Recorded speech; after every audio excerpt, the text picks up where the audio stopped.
Vamos a iniciar hoy este seminario titulado Esperanza para un mundo en crisis. Y lo hemos titulado así porque creemos que las cartas, precisamente las 7 cartas del apóstol Juan a las iglesias del Apocalipsis, tienen un mensaje a la iglesia de hoy también, para el siglo XXI, y ese mensaje es un mensaje de esperanza. Y es muy importante porque las iglesias del Apocalipsis estaban pasando por circunstancias muy difíciles. Y naturalmente el apóstol les escribe para darles confianza, para darles esperanza. Y eso es lo que vamos a estar viendo en esta noche. Pero en primer lugar vamos a ir primeramente a lo que es la introducción. Y vamos a hablar un poco de la literatura apocalíptica, porque fijaros que el Apocalipsis está escrito en un lenguaje profético, y ese es un lenguaje simbólico, y por lo tanto vamos a ver un poquito de esto para que podamos entender luego lo que está diciendo.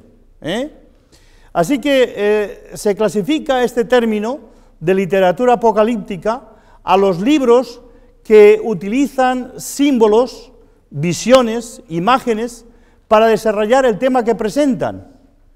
Y ahí vamos a ver que hay una serie de símbolos, de imágenes, de cosas que son sorprendentes, ¿no? Entonces, esta modalidad de literatura, fijaros bien, tuvo su mayor incidencia 200 años antes de Jesucristo hasta 100 después de Cristo. Los judíos escribían de una manera simbólica, y sobre todo también los cristianos, de alguna forma para despistar a las autoridades, porque en ese tiempo las cartas eran interceptadas por las autoridades romanas para saber dónde estaban los cristianos. Los cristianos empezaron a ser perseguidos a partir del año 64 después de Cristo, con Nerón siendo el emperador en Roma. Los autores de esta forma de expresión niegan deliberadamente expresarse claros, y por lo tanto escriben realmente emplean imágenes, símbolos, emplean alegorías, colores, números, para hablarnos de cosas que significan otra cosa. Un elemento sobresaliente de esta literatura es lo que se llama el catastrofismo. ¿Qué quiere decir? Que hablan, por ejemplo, y lo vamos a ver ahora, de que la luna se convertirá en sangre, el sol no dará su resplandor. Bueno, ¿de qué está hablando todo esto, no? Son imágenes, pero que representan otra cosa. Entonces se utiliza ese catastrofismo. Y hay una serie de libros en el Antiguo Testamento que se catalogan dentro de los escritos de la literatura apocalíptica, así como los libros no canónicos denominados apócrifa apocalíptica, que también los hay. En cuanto a los libros que contienen nuestras Biblias en relación al Antiguo Testamento, tendríamos como, por ejemplo, los profetas Isaías, Ezequiel, sobre todo Daniel, Joel y Zacarías.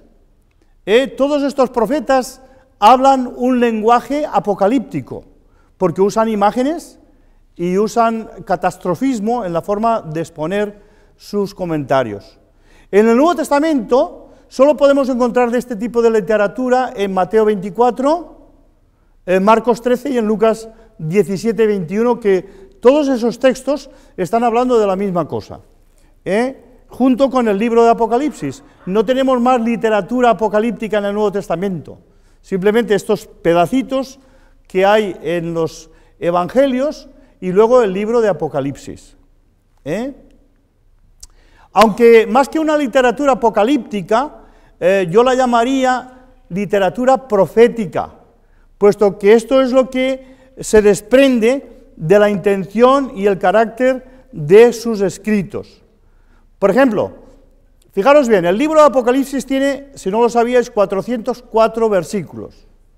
Ok, de esos 404 versículos, nada más y nada menos 278 hacen referencia a los profetas que hemos mencionado anteriormente. Es decir, 278 versículos del Apocalipsis hablan conforme al lenguaje de Isaías, de Ezequiel, de Daniel o de Zacarías.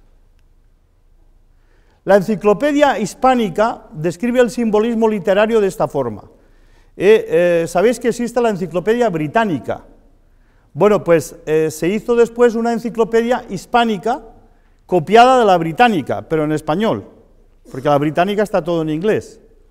Entonces, en esta enciclopedia dice que esta literatura es la búsqueda de un nuevo lenguaje, el de la sugerencia, el no decir las cosas con claridad definitoria, sino dejarlas entrever, creando una atmósfera anímica que permitirá al lector sensible comprender la alusión y vivir el mundo simbólico que le ofrecía el poeta.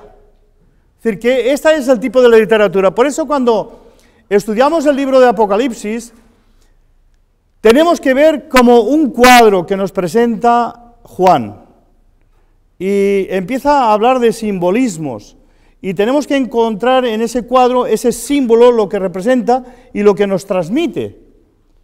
Pero no nos podemos parar. Hay gente que va a una pinacoteca a ver unos cuadros y resulta que se fija en la esquinita aquí del cuadro. Supongamos que esto es un cuadro en la pinacoteca, y se fija aquí en la esquinita y dice, ¿y esto qué representa? Bueno, no, el autor lo que quiere es que usted mire el cuadro entero y vea la imagen que transmite el cuadro y qué es lo que le dice el autor. Pero no se fije aquí en la pincelada, porque a lo mejor aquí, al pasar la brocha, le ha puesto así una marca sin querer. Fíjese usted en el cuadro totalmente, y eso es lo que envía Juan, un cuadro. Y entonces nos va a explicar el porqué. Ok, el simbolismo bíblico emplea el lenguaje de las figuras, las imágenes y los elementos que son reales y comprensibles. Por ejemplo, si nos habla de árboles, los huesos, candeleros, para representar una cosa distinta de lo que es en realidad. Veamos algunos ejemplos. Por ejemplo, en el Antiguo Testamento, fijaros bien, esto es muy importante, porque este simbolismo se traslada al Nuevo y parece que diga una cosa, pero es otra. Nos habla de Jehová en la nube, y esto es indicativo de visitación y destrucción. Cuando dice que Jehová viaja en la nube hacia Egipto, bueno, ¿de qué está hablando? Pues que va a llegar Dios a ese país y lo va a destruir, o va a hacer algo importante. Por ejemplo, fijaros ahí, en Isaías 19, 1 a 2, dice, profecía sobre Egipto. He aquí que Jehová monta sobre una ligera nube, y entrará en Egipto, y los ídolos de Egipto temblarán delante de él, y desfallecerá el corazón de los egipcios dentro de ellos. Fijaros ahora en la frase, levantaré egipcios contra egipcios, y cada uno peleará contra su hermano, cada uno contra su prójimo, ciudad contra ciudad y reino contra reino. ¿Os suena esa frase en el Nuevo Testamento? Muy interesante, porque tenemos que descubrir que ese lenguaje que tenemos en el Antiguo Testamento, cuando se traslada al Nuevo Testamento, está simbolizando las mismas cosas. Y esto es importante para descubrir la profecía. En este lenguaje profético, Isaías, para hablarnos de la presencia de Dios y el castigo contra Egipto, utiliza la imagen del Señor en una nube y la frase reino contra reino. Entonces, ahora, en el Nuevo Testamento, tenemos la misma visión cuando el autor nos habla de la visitación del Señor en relación a la destrucción de Jerusalén. Jerusalén va a ser destruida. y el Señor lo manifiesta durante su ministerio. Y ahí, por ejemplo, Mateo 24. Una cosa importante cuando leemos la Biblia, yo os lo sugiero, luego cada uno que haga lo que le dé la gana, ¿no? Pero yo os lo sugiero. Cuando leas la Biblia, no te fijes en el letrerito que hay encima del texto que vas a leer, porque eso nos confunde. En el texto de Mateo 24 arriba dice, señales del fin del mundo. Hermanos, no está hablando ahí del fin del mundo. Entonces, los que han puesto esos textos no son inspirados, son los traductores. Y los traductores, para facilitar a lo mejor el conocimiento, ponen el texto arriba. Pero cuidado, porque esos traductores, el 80% son bautistas. Y entonces van a poner un poco el pensamiento que ellos tienen en la cabeza. Pero Mateo 24 está hablando de la destrucción de Jerusalén. Y para que sepamos seguro que habla de eso, tenemos que leer Marcos y Lucas, que está hablando del mismo tema. Y quien nos revela qué es la destrucción de Jerusalén es sobre todo Lucas, que nos dice, cuando veáis Jerusalén rodeada de ejércitos, sabed que el final ha llegado. Y está hablando de las mismas señales que habla Mateo 24. Pero Lucas lo dice más claro. Entonces es muy importante esto, ¿no? Fijaros, dice, porque se levantará nación contra nación y reino contra reino. Y verán al Hijo del Hombre viniendo sobre las nubes del cielo. ¿Veis? Mateo 24, 7 y 30. Y la misma imagen que encontramos en Apocalipsis 1:7, viene con las nubes. Cuando habla de esta manera, está hablando de visitación y de destrucción, de castigo. No está hablando de la segunda venida. Y lo vamos a probar porque cuando el escritor quiere hablarnos, como lo hace Pablo, cuando escribe a los tesalonicenses, para hablar de la segunda venida, utiliza una palabra muy clara. Y lo vamos a ver también. El lenguaje simbólico, por ejemplo, las estrellas, el sol y la luna, nos indica el castigo terrible que se avecina. Dice, por lo cual las estrellas de los cielos y sus luceros no darán su luz, y el sol se oscurecerá al nacer, y la luna no dará su resplandor. Fijaros bien, Isaías 13:10. ¿De qué estaba hablando esa profecía? ¿Está hablando Isaías del fin del mundo? Algunos hermanos, cuidado, hay algunas denominaciones por ahí que están usando ese texto para hablarnos del fin del mundo, qué es lo que va a pasar. Pero no está hablando de esto, ¿por qué? Porque está hablando del castigo terrible que recibiría Babilonia. Fijaros, el contexto ya te lo dice en el versículo 1. Profecía sobre Babilonia. Y empieza a relatar que el sol no dará su luz, que el sol se oscurecerá, que la luna no dará su resplandor.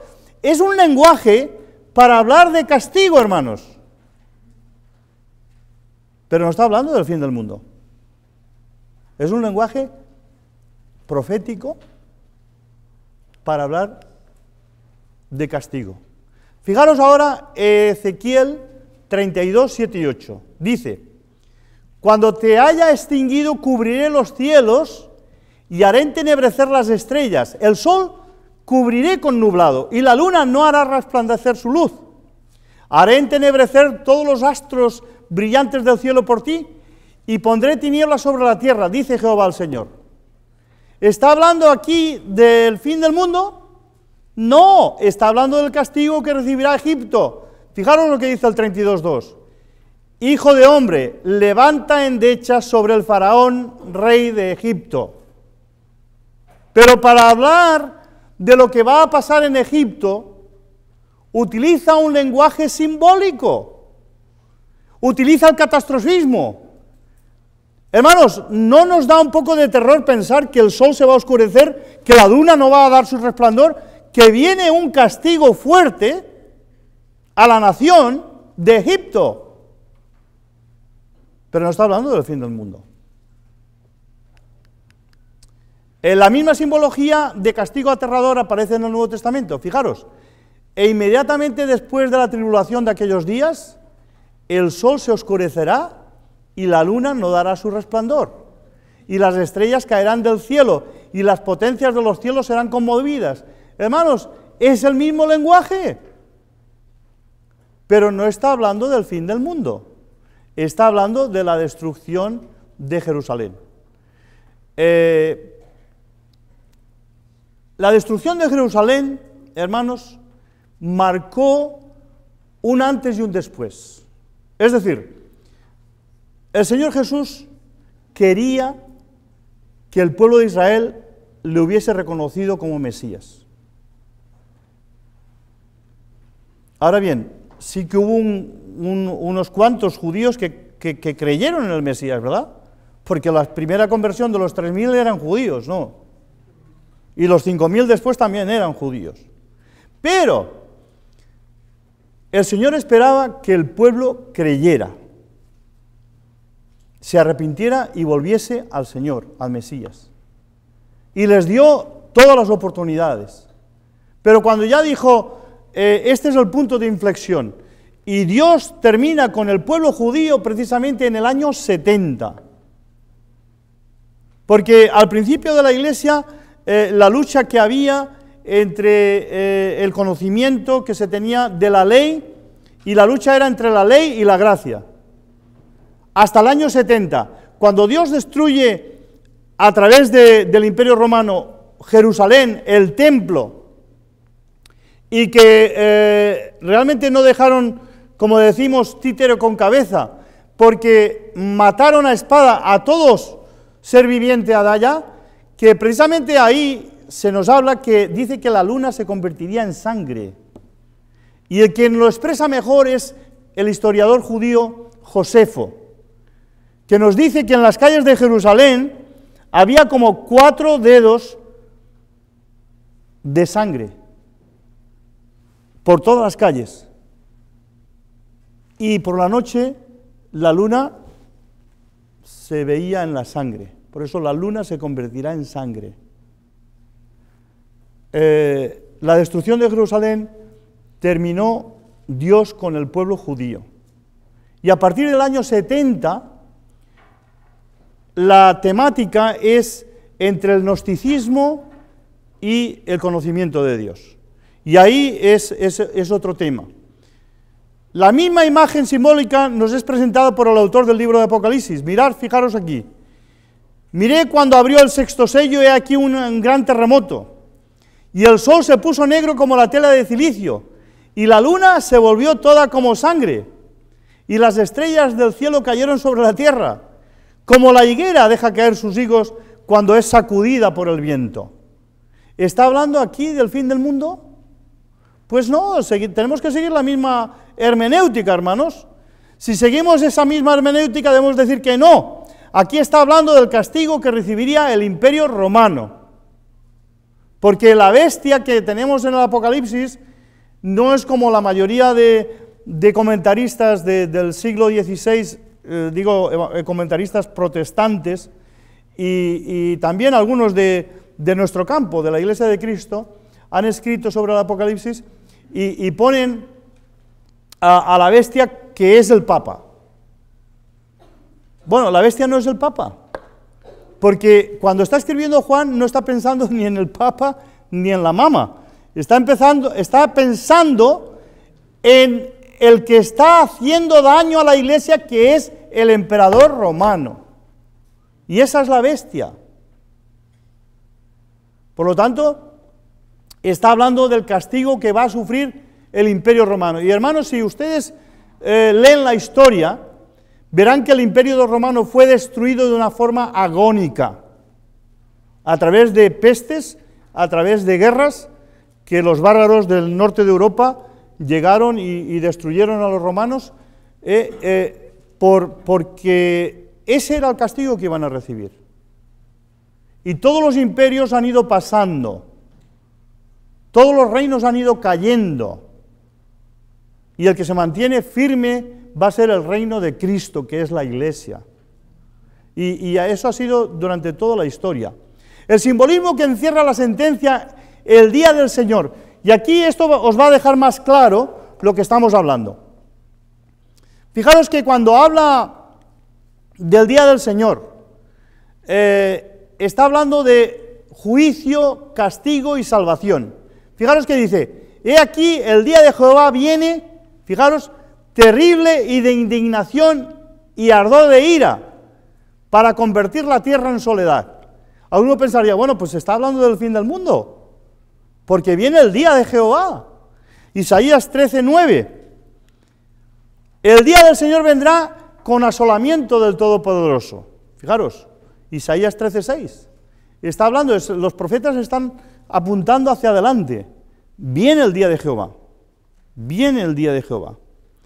Las dos citas anteriores hacen referencia a las profecías sobre Babilonia. Ver el contexto en el capítulo 13 de Isaías.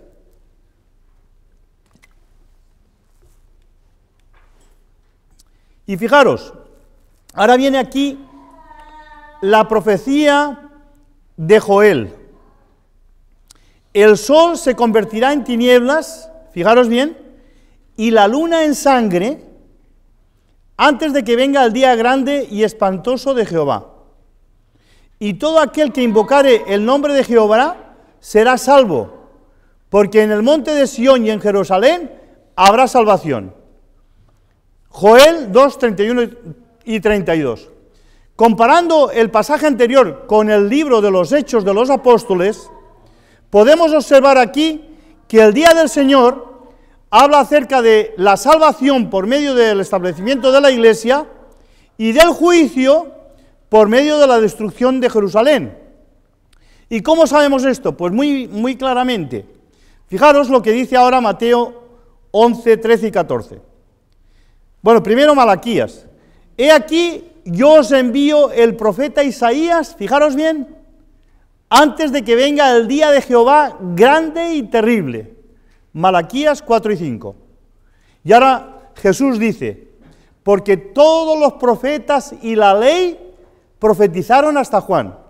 Y fijaros, y si queréis recibirlo, él es aquel Elías que habría de venir.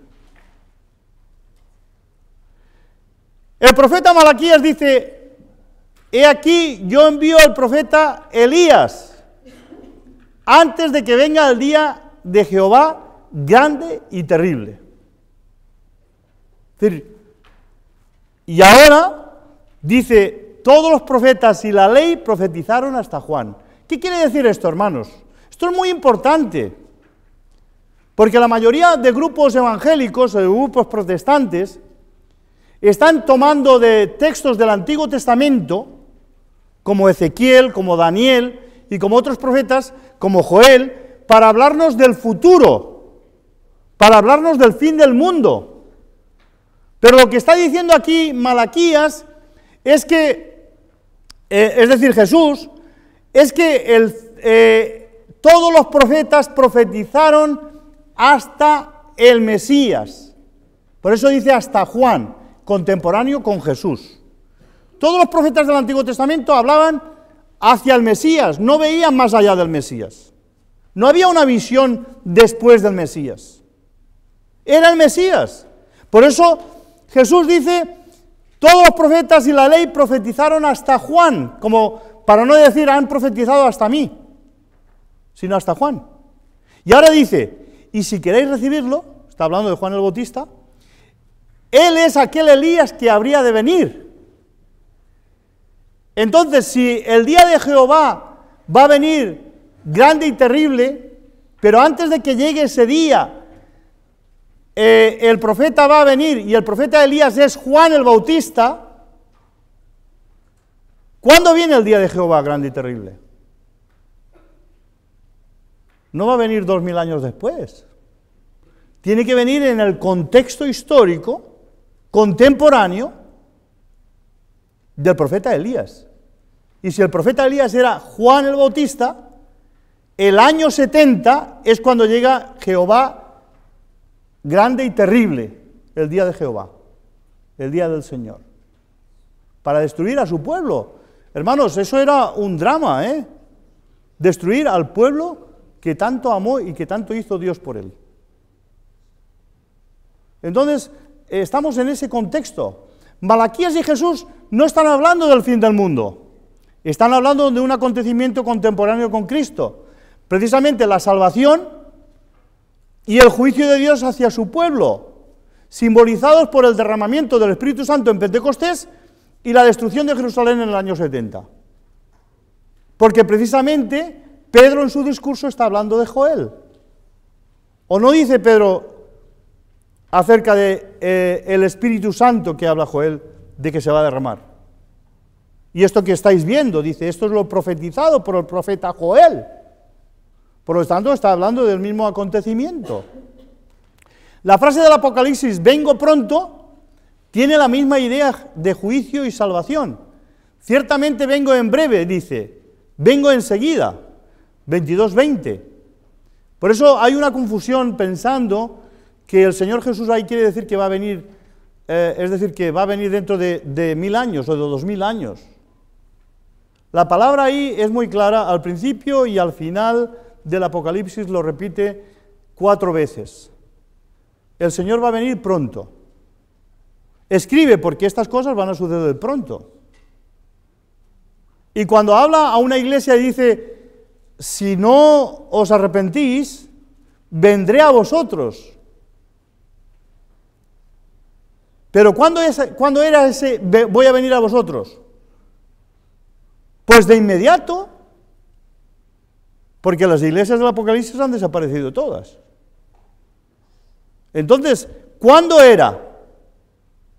Era algo que estaba hablando de una presencia espiritual en castigo para aquella iglesia. Porque cuando habla de la presencia física del Señor, que esa es la que vamos a ver cuando Él vuelva, en su segunda venida, utiliza otra palabra, otro verbo. Los pasajes siguientes apoyan este punto de vista. Apocalipsis 2, 16, 3, 11, 22, 7 y 12. Además hay que comparar con Romanos 9, 9. En todos estos textos nos da la misma idea, la presencia espiritual para traer juicio y salvación en contraste con la presencia física y real del Señor en su segunda venida y de la que nos habla Pablo en la carta a los tesalonicenses. Pablo siempre emplea la misma palabra para describir la presencia real del Señor, y es la palabra parousia, que aparece ahí del griego. Y parousia quiere decir presencia física. En contraste con el autor de Apocalipsis, que utiliza el verbo venir, el homai, que es el verbo ese, con la presencia de ejecutar juicio o traer salvación. El Señor viene a la iglesia cuando no está haciendo las cosas que tiene que hacer y castiga a la iglesia. Entonces, en el primer siglo y en el siglo XXI. ¿O no hemos visto eso, que una iglesia no está andando conforme a lo que Dios está haciendo y esa iglesia o desaparece o se divide o pasa alguna cosa? El simbolismo de las imágenes nos propone una sensibilidad para captarlas, pero al mismo tiempo la abundancia de ellas en distintos contextos y la ayuda indescriptible del Espíritu, porque hermanos hay que orar cuando leemos la Biblia, para que el Espíritu Santo nos ilumine y nos dé la visión correcta de lo que estamos leyendo. Nos proporcionan la claridad necesaria para enfocarlas en la realidad auténtica. Ok, ¿cuál es el propósito final del Apocalipsis?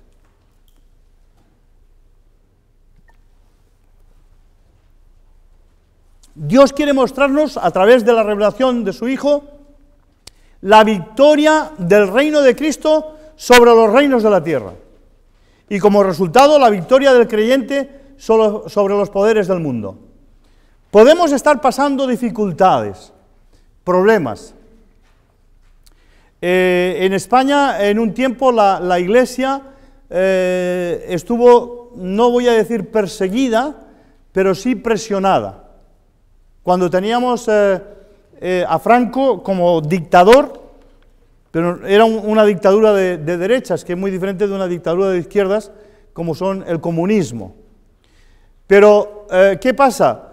Que un domingo íbamos a la iglesia, y entonces yo estaba recién convertido, llevaba poquito tiempo, y nos encontramos que cuando vamos a entrar al local, la policía lo había precintado y no nos dejaban entrar. Bueno, hay presiones a veces. Nuestros hermanos en Cuba, y estaba hablando con el hermano, que ahora a principios de octubre voy a hacer mi 6º viaje a Cuba.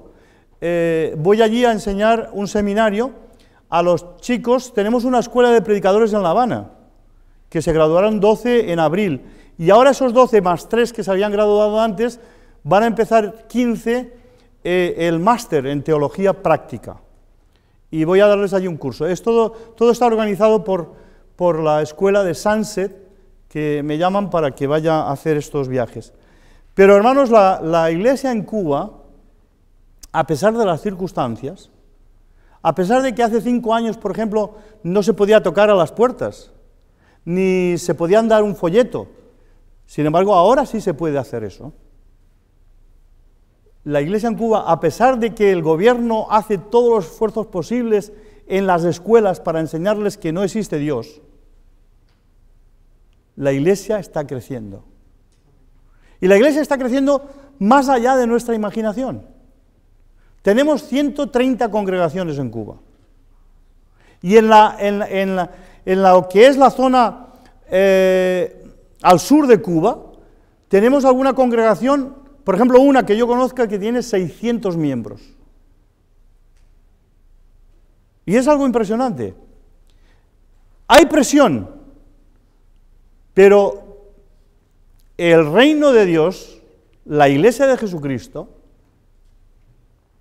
triunfará por encima de los reinos de la tierra. Y ese es el mensaje, hermanos, del Apocalipsis. Esa es la confianza, esa es la realidad, ese es el gozo de ser cristiano, de decir, bueno, por mucho que me hagan, por muchas presiones que tenga, yo sé que al final voy a salir vencedor. Porque al fin y al cabo, si nos llevan hasta la muerte, como veremos aquí en una de las cartas, ¿no? Sé fiel hasta la muerte. ¿Por qué?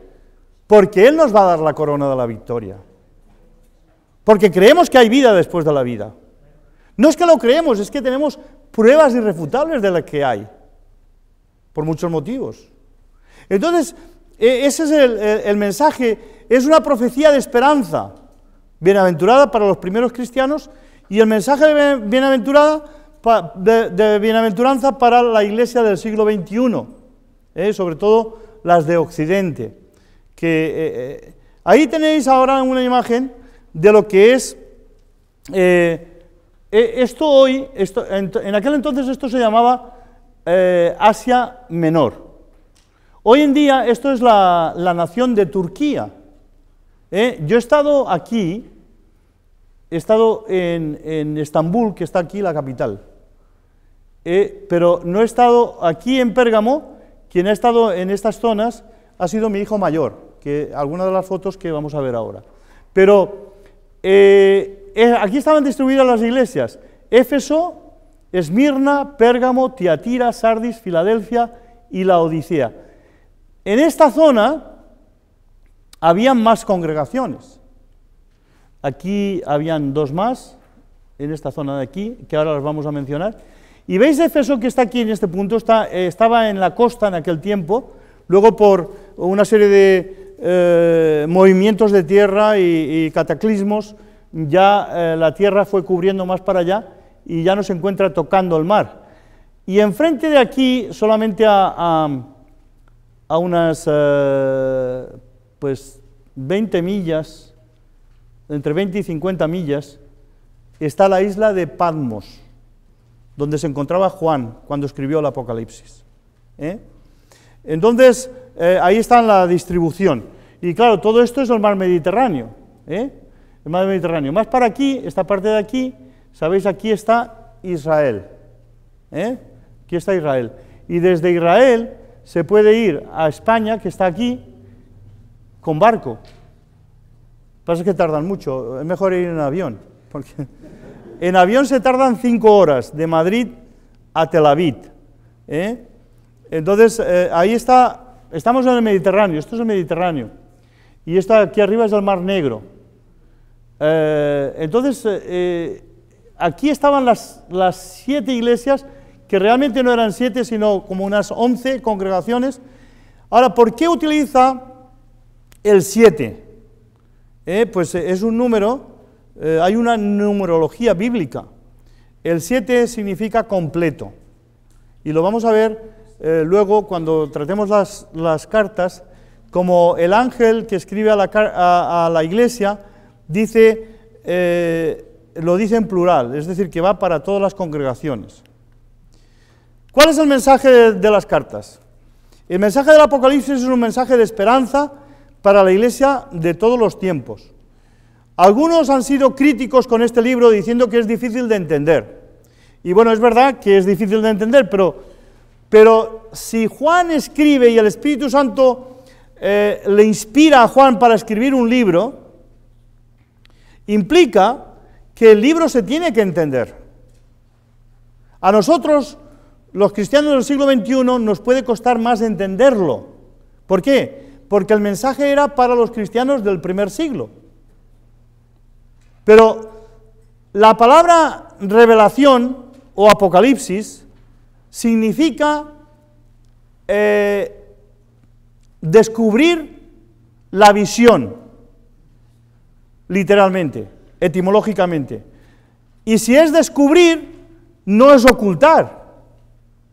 Es decir, que tenemos que entender lo que dice, aunque sea difícil. Se ha llegado a decir que contiene más enigmas que palabras, y por tanto habrá que dejarlo a los especialistas. Muchos dicen, no, vamos a leer todo el Nuevo Testamento, y el Apocalipsis, si algún día el predicador nos lo enseña, pues estará bien, pero si no, yo no me meto ahí porque hay muchas cosas raras. Sin embargo, otros nos animan a su lectura y a su meditación. Por ejemplo, alguien dijo en una ocasión, sin el Apocalipsis, el Nuevo Testamento quedaría incompleto. Os tengo que decir, hermanos, que la iglesia de Cristo, porque no existía otra hasta el siglo IV, la iglesia de Cristo, muchas iglesias, los documentos que tenían era el Evangelio de Lucas, el libro de los Hechos y las cartas de Pablo, y con eso tenían suficiente. El Apocalipsis no fue reconocido hasta el siglo III como libro inspirado. Entonces, a veces no necesitamos tantos libros.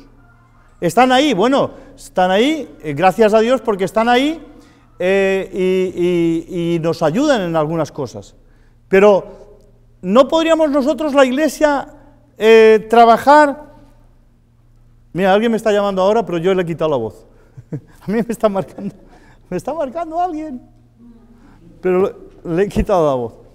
¿No podríamos nosotros llevar la iglesia adelante solamente con el Evangelio de Lucas, el libro de los Hechos y las cartas de Pablo?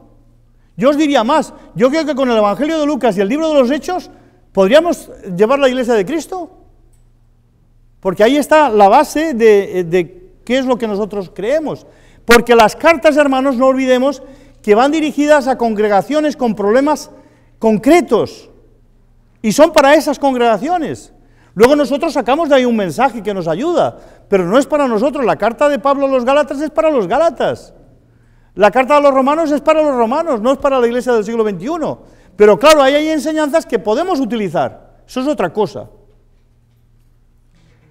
Dostoyevsky, el gran escritor ruso, decía, leed el Apocalipsis. Este hombre era creyente. Leed el Apocalipsis.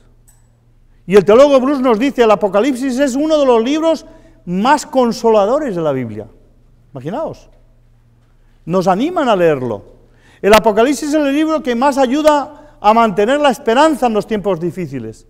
Es esencialmente pastoral y tiene como finalidad hacer fuertes a los seguidores de Jesús de Nazaret.